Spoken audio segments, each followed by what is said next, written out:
Hey everyone, how's it going? Today we have something really exciting, the brand new Google Pixel 9 Pro. There's been a lot of hype around this phone and we're about to unbox it. Let's get started. This is the official box of the Pixel 9 Pro. Very minimal, very Google. Now, let's see what's inside. But wait, no charger? Google, what are you doing? Wow, this phone feels premium. The glass back, the new camera bar, everything just screams flagship. Holding it in hand, you can tell it's built to impress. Pixel means camera. We have a 50 megapixel main sensor, a 48 megapixel ultra wide, and a 48 megapixel telephoto lens. And the front camera, super sharp. Let's take a quick shot and see.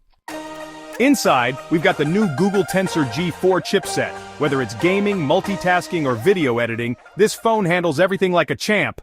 Pixel 9 Pro comes with a 5,000 mAh battery and supports 30-watt fast charging, but guess what?